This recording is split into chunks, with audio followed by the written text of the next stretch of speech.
Eh, ka muna for 50 pesos. Meron akong tanong sa inyo ha. Anong English sa malunggay? Malunggay.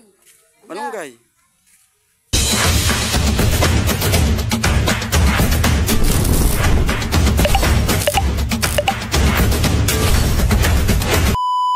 Di ba sinabi ko na kanina tatlong words? Horse. Oh, yun. Oh, correct. Yung tatlong letra nga yun eh. Hello. Di ba sinabi ko sa inyo kanina? Cotton. Naku, mali. Sabi ko sa inyo kanina. Ano nga yun? Ay, nakalimutan nyo, sayang. Sa sunod. Eh, wala na. Makuha nyo na yung sagot. Sunod. 50 pesos pa naman. Horse. Naku, nakalimutan na. Sinakasabi ko na kanina ng sagot. Para binigay ko na lang. Sabi mo kahit horse Eh, hindi pwede. Tatlong salita yun eh. Kabayo lang naman horse eh. Kailangan kompleto, malunggay. Malunggay, anong English ng malunggay? Sinasabi? Ano nga yun? Ano nga Wala. yung letter? Nagsisimula. R. R. Ano Tapos pa? T. Horse. Baka makaalala na ito. Rat. Naku, muntik na. Horse. Rats. Kabayo daw, tsaka daga. Rat daw. Horse, tsaka rat. Sabi niya. Ano pa? Anong uli? T. Horse teeth. Ano nga? Horse. R-T-T? Ang bastos. Ano? Ano, sirit?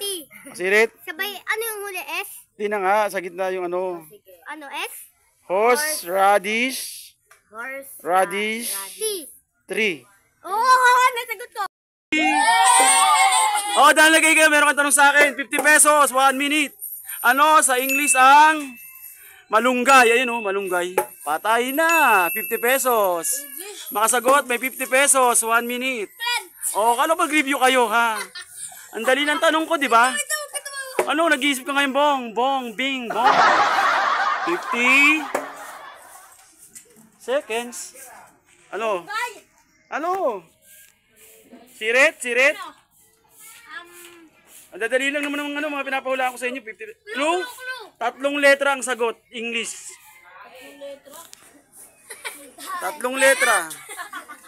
50 pesos. Mamaya gagawin ko ng 100 mamaya.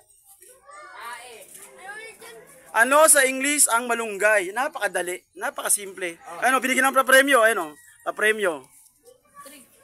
Oh, dali. Ano sa English ang malunggay? Tatlong words. Tatlong words. Oh, tatlong words. Letter H ang simula. Ang sagot. Ayan, may mga clue pa kayo. Sige tayo, dahil natin. Mali. Muntik na. Letter H talaga. Hotdog. Ham. Mali. Ano, sirit? Last 40 seconds. Last 40 seconds. Alam ko na yung English niyan. Ano? Malunggay pandesal. Yun, tama. Magaling tong batang to. Bigyan to ng premyo. Gagawin ko ng 100 pesos. Sa anong premyo? Ayan, 100 pesos. 100 pesos. Ano English na malunggay? 100 pesos. Ayan, 100 pesos. Ang makasagot. Ham. Ano? Akala ko nag-review kayo. Lam. Mali. Tatlong letra. Unang letter H, pangalawa letter R, pangatlo letter T. Pangalawang words letter R, pangatlong words letter T. Ayun, napakadali oh. Heart. Ang dali, 100 pesos. Oh, ano, sirit, last 30 seconds. Nag-review kami. Nag-review. Ano, ibang tanong na, 100 pesos. Oh, ibang tanong, sorry, hindi nakuha. Di ko dali. 50 pesos pag nakakuha yung premyo. 50 pesos ha, gusto nyo ha. Ito ang tanong, makinig. O, 50 pesos.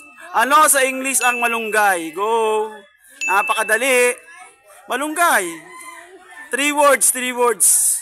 Tatlong salita. Mali. English po, English. 50 pesos. Sagot, 50 pesos. Dali. May sagot pa. Sirit na lang. Pag para pa sunod na tanong, meron pa. Pero sirit na lang ako. Okay, hindi nila. Ang tamang sagot ay horse, radish, 3. Malunggay. Ano? Isa pa. Okay.